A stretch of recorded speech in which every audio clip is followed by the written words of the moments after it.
Good morning વિદ્યાર્થીઓ, સ્વાગત છે અમારી યુટ્યુબ ચેનલમાં। આજે આપણે ધોરણ 7 પાઠ 3 પરીક્ષા વિશે ભણીશું।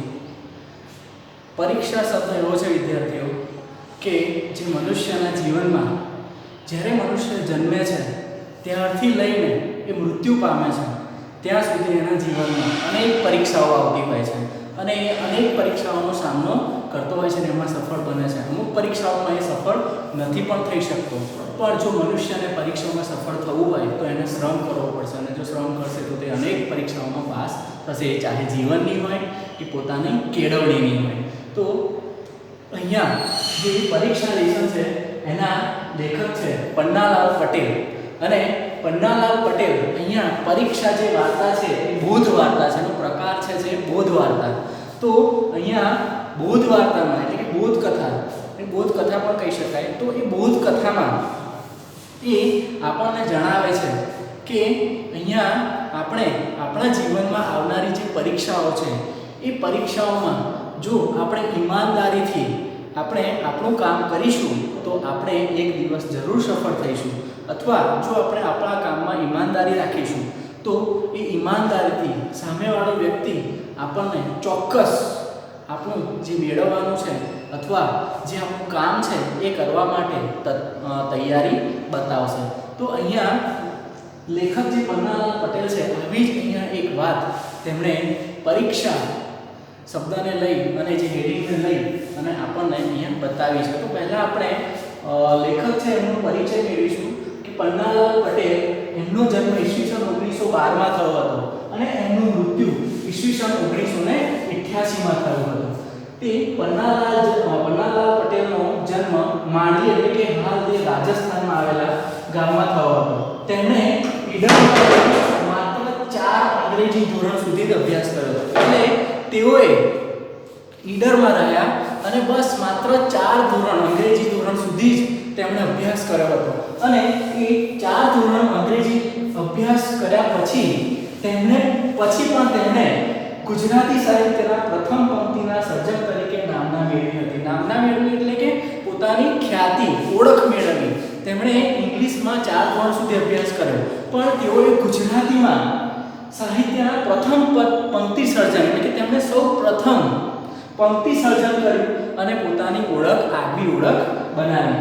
આમ તેમણે વડામાં મળેલા જીવ, માનવીની ભવાઈ જેવી નવલકથાઓ તથા સુખ દુઃખના સાથી, વાતકને કાંઠે ઓરતા જેવા વાર્તા સંગ્રહો આપ્યા છે। એટલે કે તેમણે એના ઉપરાંત ઘણી બધી વાર્તાઓ આપી છે કે જે આપણે ખરેખર વાંચવા લાયક છે અને એમાંથી આપણને કંઈક શીખવા મળે છે। તો એવી જ અહીંયા વાર્તા જે પરીક્ષા વિશે અહીંયા પન્નાલાલ પટેલે વાત કરી છે।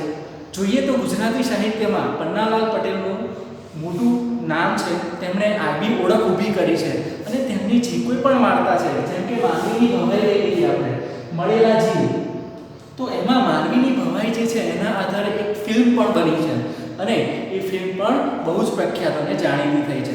તો અહીંયા પન્નાલાલ પટેલે અહીંયા આપણને પરીક્ષા બોધ વાર્તામાં આપણને છેલ્લે બોધ મળે છે। તો આપણે આ પરીક્ષા લેસન છે આપણે 2 પાર્ટમાં જોઈશું।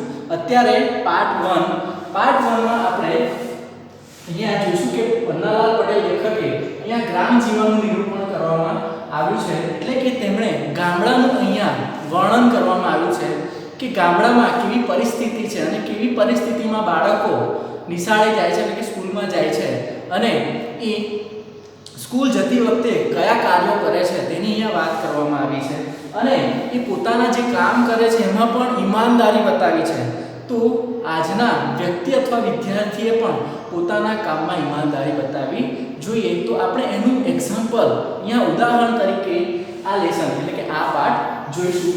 અહીંયા આ પાઠમાં તેમણે ખેતરમાં બેસેલા ઢોરને કાઢવા જતા પરીક્ષામાં મોડો પડેલો મહાદેવ ઈમાનદારીની પરીક્ષામાં પાસ થતો હોવાથી ઇન્સ્પેક્ટર એને પરીક્ષામાં બેસવા દે છે।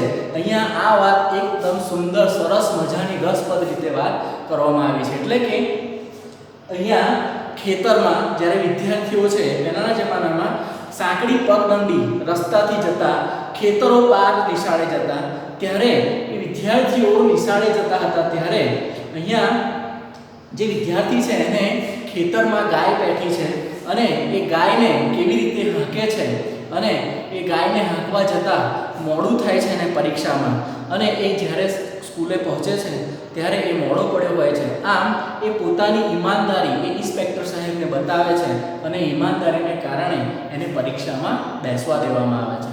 તો આપણે એ વાર્તા પરીક્ષા વાર્તાને અહીંયા વિસ્તૃત રૂપે જોઈશું તો આપણને એનો ખ્યાલ આવશે કે કેવી રીતે અહીંયા જે મહાદેવ નામનો વિદ્યાર્થી છે એના ઘણા મિત્રો છે પણ અહીંયા પરીક્ષા પાઠમાં એનું મેઇન પાત્ર છે મહાદેવ. મહાદેવ નામનો વિદ્યાર્થી એ ગાયને હાંકવા જાય છે અને ગાયને હાંકતા હાંકતા એ પોતે મોડો પડે છે પરીક્ષામાં અને એ પરીક્ષામાં બેસવા દેવા માટે ઇન્સ્પેક્ટરને વિનંતી કરે છે અને ઇન્સ્પેક્ટરને એની લાગણી એની વાતને સાંભળીને એની ઈમાનદારી સાંભળીને એને પરીક્ષામાં બેસવા દે છે. તો આપણે એ વિસ્તૃતમાં આ લેસનને જોઈશું. અહીંયા લેખક પન્નાલાલ પટેલે જણાવ્યું છે કે સૂર્ય ઉગ્યો ઘઉં ચણાના મૂળ ઉપર સોનું છાંટવા લાગ્યો. એટલે કે સૂર્ય એટલે કે સૂરજ, રવિ, ભાનુ એના ઘણા બધા શબ્દો છે. તો એ સૂર્ય ઉગ્યો એટલે કે સવાર પડી છે, સૂર્ય ઉગ્યો છે, એનો જે સોનેરી તાપ છે એ સોનેરી તાપ ઘઉં ચણાના મોલ એટલે મોલ શબ્દનો અર્થ થાય છે પાક. એટલે કે ઘઉં ચણાનો જે પાક છે એ પાક ઉપર એ સોનું છાંટવા લાગ્યો. સોનું છાંટવા લાગ્યાના જે સોનેરી કિરણો છે એ સોનેરી કિરણો ધરતી પર પડે છે. તો ધરતી પરનો જે પાક છે એ પાક ઉપર પડે છે અને જે પાક છે એ પાક કેવો દેખાય છે? સોનેરી કલરનો. એટલે અહીંયા કહે છે કે સૂર્ય ઉગ્યો ઘઉં ચણાના મૂળ ઉપર સોનું છાંટવા લાગ્યો. એટલે કે જાણે સોનું જે પાક છે એ પાક ઉપર સોનું જાણે પાથરવા લાગ્યો હોય એમ અહીંયા જણાવાય છે. આગળ કહે છે કે વસંતનો વાયરો મોલ ઉપરનું સોનું સાંભળવા માંડ્યો. અહીંયા વસંતનો વાયરો, વસંત ઋતુમાં જે પવનો વાય છે એ વસંત ઋતુના પવનો અહીંયા મોલ ઉપરનું, મોલ એટલે કે પાક જે ગણાય એ મોલ ઉપરનું જે સોનું છે એટલે કે પીળો પ્રકાશ છે સોના જેવો તે સાંભળવા માંડ્યો છે. અહીંયા સાંભળવા શબ્દ આવ્યો છે. એમાં સાંભળવું અને સાંભળવું બે શબ્દમાં બહુ જ ડિફરન્ટ છે. અહીંયા સાંભળવું એટલે કે આપણે કાનથી જે સાંભળીએ તે સાંભળવું અને સાંભળવું એટલે કે યાદ આવવું. તો અહીંયા સાંભળવા મળે એટલે કે તેને યાદ આવે છે.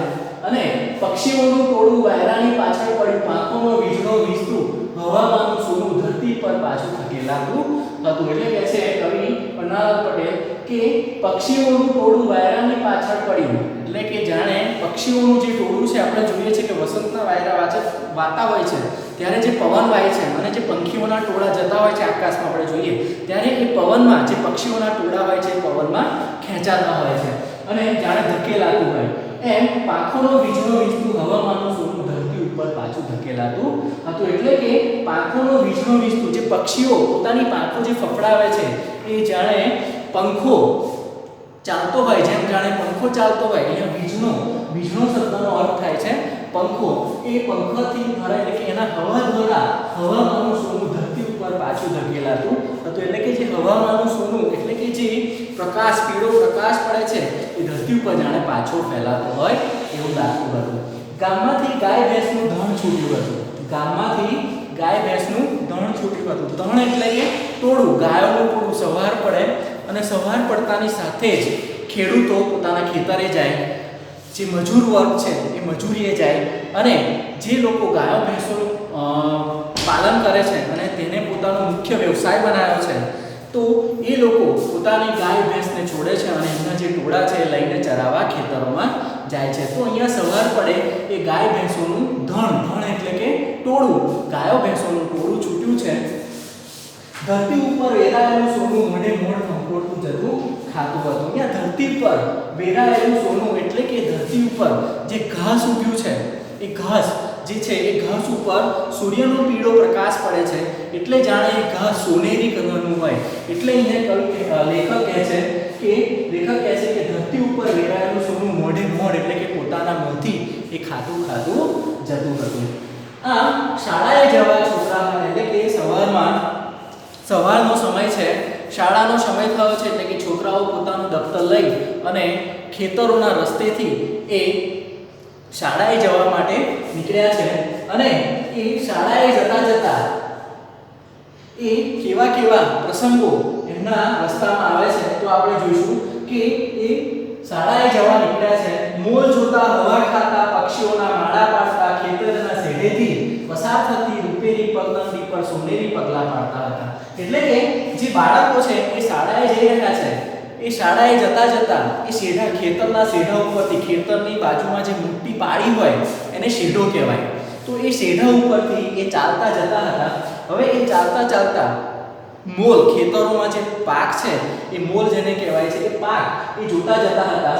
હવા ખાતા જતા, એટલે કે ખુલ્લો પવન જે ખેતરોમાં આવતો હતો એ પવન, હવા એટલે પવન, વાયુ જેને પણ કહી શકાય છે, એ ખાતા જતા હતા. પક્ષીઓના માળા પાડતા, એટલે કે જે પક્ષીઓએ માળા બનાવ્યા હોય એ માળા પાડતા જતા. અને ખેતરના શેઢેથી પસાર થતી રૂપેરી પગદંડી, એટલે ખેતરના શેઢેથી, એટલે ખેતરનો જે એન્ડ ભાગ હોય ચારે બાજુનો, એમાં જે મોટી પાળી હોય એને શેઢો કહેવાય, એના શેઢેથી રૂપેરી પગદંડી, એટલે કે સુંદર પગદંડી, એટલે કે પગથી જે ચાલવાનો જેવો જે રસ્તો હોય એને પગદંડી કહેવાય છે. એટલે કે જ્યાં જે રસ્તેથી આપણે ખાલી ચાલીને જ જઈ શકાય પગથી, એવા રસ્તાને પગદંડી કહેવામાં આવે છે. તો એ રૂપેરી પગદંડી પરથી ચાલતા જતા અને સોનેરી પગલા પાડતા જતા હતા. સોનેરી પગલા એટલે કે જેમના જે ઝાકળ હોય અને ઝાકળમાં જે પગલા પડે એના ઉપર સૂર્યનું કિરણ પડે તો એ સોનેરી પગલા દેખાય છે. એટલે અહીંયા લેખકે સોનેરી પગલા પાડતા જતા હતા એવું જણાવે છે. તો વિદ્યાર્થીઓ જે શાળાએ જઈ રહ્યા છે અને શાળાએ જતા જતા પોતાના કેવા અડપલા કરી રહ્યા છે તેની અહીંયા લેખકે વાત કરી છે કે મોલ જોતા જતા, પાક જોતા જતા હતા, હવા ખાતા જતા હતા, પક્ષીઓના માળા પાડતા જતા હતા, પાકની ઊંબીઓને પસવારતા જતા. પાકની ઊંબીઓ એટલે કે ખેતરમાં જે પાક થયો છે અને જે એને ડુંડા કહેવાય, જેમ કે બાજરી, એનો જે પાક થાય એને ઉપર જે એના દાણા આવે એને ડુંડા કહેવાય, તો એને ઊંબી કહેવાય છે. અને દરેક પાકને પોતાનું એક કણસનું હોય ઉપર જે ભાગ આવે તેને ઊંબીઓ કહેવાય છે. તો એને પસવારતા જતા એટલે કે હાથ અડાડતા જતા હતા. આ લેખક આગળ જણાવે છે કે એક છોકરો બોલી ઉઠ્યો, ઉપાડો પગ, આજે મારે પરીક્ષા આપવાની છે, ઇન્સ્પેક્ટર સાહેબ કાલના આવા છે. એટલે કે એ વિદ્યાર્થીઓ, એ બાળકો શાળાએ જ્યારે જઈ રહ્યા હતા ત્યારે શાળાએ જતા જતા જે બાળકો પાકને પોતાના હાથથી પસવાર જતા, પક્ષીઓના માળા પાડતા જતા હતા, હવા ખાતા જતા હતા, તે જતા જતા એમાં એક છોકરો બોલી ઉઠે છે કે ઉપાડો પગ આજે. પગ એટલે કે ચરણ, ઉપાડો એટલે કે ઉઠાવો, એટલે કે જલ્દી પગ ઉઠાવો, આજે મારે પરીક્ષા છે, આજે મારે કસોટી છે. પરીક્ષા, પરીક્ષા શબ્દનો અર્થ થાય છે કસોટી, ઇમ્તિહાન જેને કહી શકાય છે. તો અહીંયા આજે મારે પરીક્ષા આપવાની છે, કે છે કે ઇન્સ્પેક્ટર સાહેબ કાલના આવેલા છે, એટલે પગ જલ્દી ઉપાડો અને આપણે આજે શાળાએ વહેલું પહોંચવું પડશે. આ એ વિદ્યાર્થી, એક છોકરો એમાંથી બોલી ઉઠે છે ત્યારે એમાંથી ચારે મોટા છોકરામાંથી એક મશ્કરી કરતો છોકરો બોલી ઉઠે છે અને કહે છે કે પરીક્ષા તો તારે આપવાની છે, અમારે શું. એમાં ચારેમાં સૌથી જે મોટો છોકરો હોય છે એ મોટો છોકરો બોલી ઉઠે છે કે પરીક્ષા તો તારે આપવાની છે, અમારે શું. તારે જવું હોય તો જા, પગ ઉપાડ જલ્દી. કહે છે, આગળ કહે છે કે તારે પરીક્ષા આપવાની છે તો એમાં અમને ઓછી શિષ્યવૃત્તિ મળવાની છે. એમાં ત્રીજા એ તાપસીપુરી, તાપસીપુરી એટલે કે ચાલતી વાતમાં વચ્ચે બોલવું, તાપસીપુરી એટલે કે વચ્ચે ડાપણ કરવું. એટલે કે એમાં ત્રીજા છોકરાએ વચ્ચે તાપસીપુરી એટલે કે ડાપણ કર્યું અને કહ્યું કે પરીક્ષા તો તારે આપવાની છે, એમાં શિષ્યવૃત્તિ તને મળવાની છે, અમને થોડી મળવાની છે. આ એ ત્રીજો છોકરો તાપસીપુરે છે અને એમાં પાછો મહાદેવ અમને સમજાવે છે, કહે છે કે તમે અરજી કરો તો તમને મળે. ઉમેર્યું એટલે કે એણે એમાં ઉમેર્યું કે જો તમે એપ્લિકેશન, અરજી એટલે કે એપ્લિકેશન, જો તમે અરજી કરો તો તમને પણ એ શિષ્યવૃત્તિ મળે. અહીંયા કહે છે કે તમે જો પરીક્ષામાં ભાગ લો અને પાસ થાઓ તો તમને પણ શિષ્યવૃત્તિ મળે. એણે ઉમેર્યું એટલે કે એડ કર્યું, પણ તમે કાંઈ મારા જેવા ગરીબ નથી, પહેલો બોલ્યો. એટલે કે એમાં સૌ પ્રથમ પહેલો જે વિદ્યાર્થી હતો એ કહે છે કે જો તમે પણ મારા જેવા ગરીબ નથી, શિષ્યવૃત્તિની તો એને જરૂર પડે કે જે ગરીબ વિદ્યાર્થીઓ છે, જેને આર્થિક જરૂર છે, પૈસાની જરૂર છે, એવા વિદ્યાર્થીઓને જરૂર પડે. આગળ કહે છે પણ તને ક્યાં મળી છે, તમારા 10મી પરીક્ષા લેશે ત્યારે મહાદેવે બળાય કર્યું. એટલે કે શું 10 ની પરીક્ષા લેવામાં આવશે અને જો એ 10 ની પરીક્ષા લેશે ત્યારે તમને એ શિષ્યવૃત્તિ મળશે. ત્યારે શિષ્યવૃત્તિ મળવાની છે ને એટલે કે વડા એટલે કે મહાદેવ સૌથી મોટા છોકરાએ કહ્યું કે કેમ જાણ્યું કે પહેલા 3 માં તું આવીશ. ચોથો વાતમાં પડે કે ચોથો છોકરો હતો એ પણ વાતમાં પડ્યો કે કેમ જાણ્યું કે એમાં તું પહેલા 3 નંબરમાં જ આવીશ. એટલે કે પરીક્ષામાં તો એવું હોય છે કે જે પહેલો 3 નંબરમાં આવે એ જ વિદ્યાર્થીઓને સ્કોલરશિપ મળે એટલે કે શિષ્યવૃત્તિ મળે. એટલે કે તું પહેલા 3 માં આવીશ તો ને એમ તો નહીં પણ પહેલો આવીશ મહાદેવ સગર્વ એટલે કે એવું તો નહીં એને ઉતાવળમાં કહ્યું એવું તો નથી પણ પહેલા 3 માં એટલે કે એને કહ્યું કે એમ તો નહીં પણ પહેલો આવીશ એટલે કે બધાથી પહેલો આવીશ. ક્યાંય નહીં હો મહાદેવ વડાએ કહ્યું આડે દિવસે દોડે કે દશેરાએ ઘોડું નહીં દોડે. એટલે કે એમાં સૌથી મોટા છોકરાએ કહ્યું કે મહાદેવ તું એવું ન વિચાર કે તું પહેલો જ આવીશ. કે છે કે આડે દિવસે દોડે કે દશેરાએ ઘોડું નહીં દોડે. એટલે ખરા સમયે ખરા ટાણે આપણું કામ ન પણ થાય, સમયસર આપણું કામ ન પણ થાય. કહેવત છે આડે દિવસે દોડે કે દશેરાએ નહીં દોડે એટલે કે આપણું વખત સમયસર આપણું કામ ન પણ થાય. એટલે કે છે જ્યારે મહાદેવ કહે છે કે ન તો શું દોડે એવી પાટી મિલાવો એટલે કે ના તો શું દોડે એવો દોડાવો કે પૂછો ન વાત.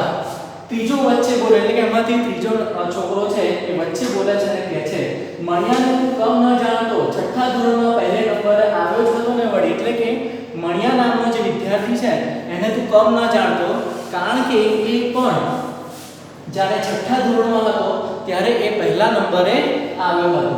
એ તો હું માંદો હતો એટલે કે ત્યારે માંદો કહે છે કે એ તો ત્યારે તો હું બીમાર હતો એટલે કદાચ પહેલો આવ્યો હશે. ચોથો બોલી ઉઠ્યો એટલે કે ચોથા નંબરનો વિદ્યાર્થી છે એ છોકરો છે બોલ્યું છે અને કહે છે મહાદેવને કે નટુડો ઓછો કે એમાં પાછા એના બાપા હેડ માસ્ટર છે. એટલે કે નટુડાને કે તું ઓછો ન માન. એના જે પિતાજી છે એ હેડ માસ્ટર છે એટલે કે પ્રિન્સિપાલ છે. પહેલા હેડ માસ્ટર પ્રિન્સિપાલ કહેવાતા.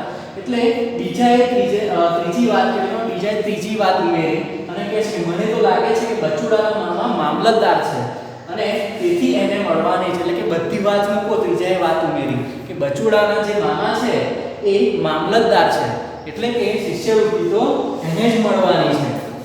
અને ધનશંકરના માસા એ જ મને કહેતો હતો કે વિદ્યાધિકારીના હેડ કાર્ડ છે એમના હાથમાં જ બધું છે. એટલે ધનશંકર જે છે એ ધનશંકરના માસા શું છે હેડ કાર્ડ છે વિદ્યાધિકારીના હેડ કાર્ડ એટલે કે કેળવણીના હેડ ક્લાર્ક છે. એટલે કે શિષ્યવૃત્તિ તો એમના જે આપવાની છે બધું એમના હાથમાં જ છે. પણ મહાદેવ આ બધી જ વાતોથી પોતાના મનથી હાર્યો નહીં. એ પોતાના મનથી અડગ રહ્યો. તે પોતે હાર ન માની અને એને કહેવા લાગ્યો અને કહ્યું કે ના રે ના એવું હોત તો પરીક્ષા જ ન લે. એટલે કે ના રે ના એવું ક્યારેય માની લેવું જોઈએ નહીં. જો એવું હોત તો પરીક્ષા ક્યારેય લેવામાં આવી ન હોત. અને ખાલી તમે ઘોડા દોડાવો છો એટલે કે ખાલી તમે બસ અફવાઓ ફેલાવો છો, ખાલી તમે વાતો કરો છો. એટલે નકામી તમે વાતો કરો છો. ખાલી ઘોડા દોડાવો છો એટલે કે તમે નકામની વાતો કરો છો. વડાએ કહ્યું ઠીક ભાઈ જોઈએ છીએ તે મામાનું ઘર કેટલે દીવો પડે. એટલે કે એમાંથી જે મોટો છોકરો તો એને કહ્યું કે જોઈએ છે આપણે મામાનું ઘર કેટલે દીવો પડે. એ કહેવત આવી છે કે મામાનું ઘર કેટલે દીવો પડે એટલે કે એનો અર્થ એવો થાય છે કે ખરેખર સમયે જોવામાં આવશે કે એ શું થાય છે એનું પરિણામ શું આવે છે. એટલે કે એનો અર્થ એ થાય એટલે કહેવામાં આવે છે મામાનું ઘર કેટલે દીવો પડે એટલે કે જ્યારે જે ખરેખર જે સમય આવશે ત્યારે શું થાય છે એ જોયું જશે. ત્યારે કહે છે કે હા મહાદેવ કહે છે કે હા દીવો પડે એટલે પહેલો નંબર લાવો. મહાદેવ તાનમાં હતો એટલે કે કહે છે કે હા દીવો પડે ત્યારે એટલે કે જ્યારે સમય આવે રિઝલ્ટ આવે ત્યારે જોઈ લેજો. મહાદેવ તાનમાં હતો એટલે કે પહેલો નંબર લાવું તો જોજો. એટલે મહાદેવ તાનમાં હોવું એટલે કે ગુસ્સામાં હોવું. મહાદેવ ગુસ્સામાં હતો. આગળ કહે છે કે સારું તો કેમ ભાઈ શંકા. ત્રીજાએ વડા પાસે ટેકો માંગ્યો એટલે કે એમાં ત્રીજાએ મોટા વિદ્યાર્થી પાસે એ મદદ માંગી, ટેકો માંગ્યો અને કહ્યું કે સારું તો ભાઈ કેમ શંકા. સારું કહેવાય. હા વળી આપણા ગામનો નાક રહેશે. પહેલો આવીશ તો દર મહિને 15 રૂપિયા. એટલે કે હા આપણું નાક રહેશે. જો પહેલો આવીશ તો 15 રૂપિયા એટલે કે જે ઇનામ આપવામાં વાત કરીએ કે દર મહિને 15 રૂપિયા મળશે. બીજાને 10 રૂપિયા મળશે અને ત્રીજો આવીશ તો 5 ક્યાં ગયા છે ગાળા. એટલે કે જ્યારે પહેલો હશે ત્યારે એને જે પહેલો નંબર હશે એને 15 રૂપિયા મળશે, બીજો છે એને 10 રૂપિયા મળશે અને ત્રીજો છે એને 5 ક્યાં ગયા છે ગાંડા? ત્રીજાએ લાખ સાધ્યો એટલે કે ત્રીજાએ મોકો શોધ્યો અને આપણે ઉજાણી મળશે, ચોથાએ પાકું કર્યું, એને મહાદેવ નક્કી જાઓ, મહાદેવ મંજૂર છે એટલે કે ત્રીજાએ મોકો શોધીને કહ્યું કે આપણને ઉજાણી મળશે, ઉજાણી એટલે કે મહેફિલ પાર્ટી મળશે, ચોથાએ નક્કી કર્યું અને એને મહાદેવ નક્કી જાઓ, મહાદેવ મંજૂર એટલે કે નક્કી પાક્કું જાઓ, મહાદેવે મંજૂરી આપી અને રજા આપી કે જાઓ સરળ. આમ આપણે અહીંયા આ લેસનને અહીંયા પાર્ટ 1 માં આજે આપણે જોયો અને બાકીનો લેસન આપણે પાર્ટ B માં જોઈશું, એ બીજા વિડિયોમાં જોઈશું. Thank you.